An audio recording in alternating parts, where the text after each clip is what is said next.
Can you tell us about the 25-year-old American filmmaker who saw In Fright in 1971?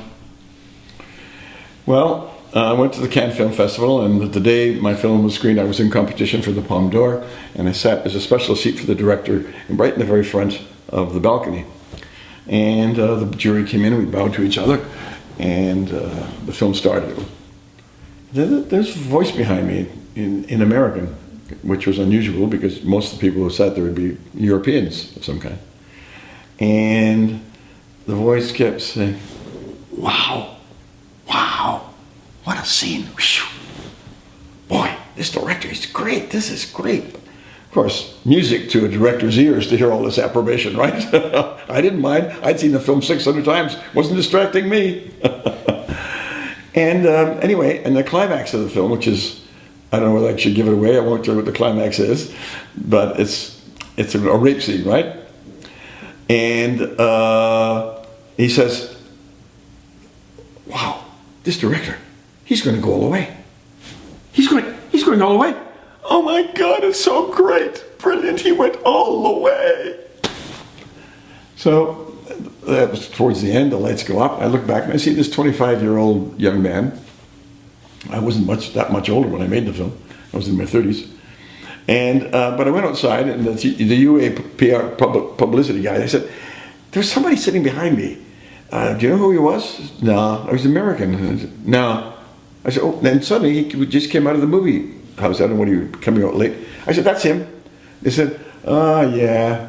He's a young American director. He only made one film and it flopped." He said, "He'd be no interest to you, Ted." I said, "Well, I'd like to know his name." He said, "Well, it wouldn't mean anything to you. What do you want to know his name for? Just give me his name." So the other guy said, "I remember. It was Martin Scorsese." I said, "You're right, I've never heard of him." But name stuck in my head, right? And I found out what his name was and was coming. I emailed him and thanked him for all his comments behind me.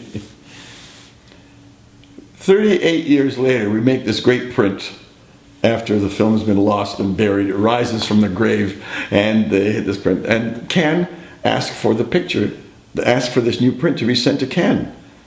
And it was sent to them in France, and they declared it a Cannes classic and screened it again.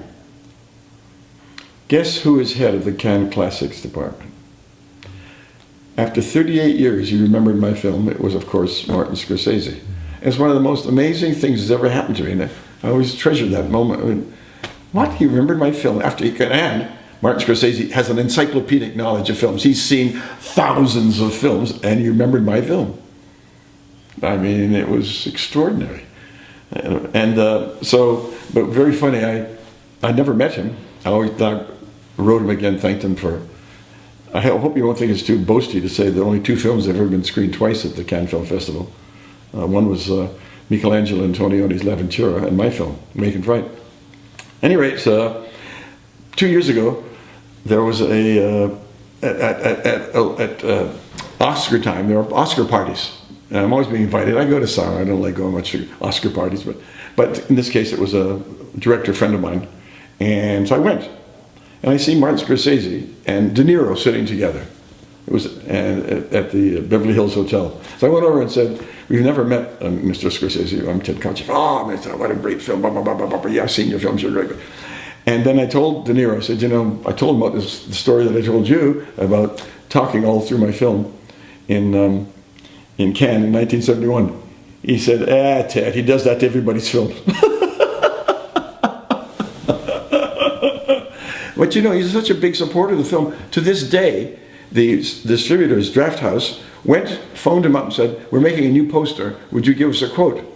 And he gave them a quote to use on the poster, which is being used. I mean, that man, he's not only perceptive, but generous.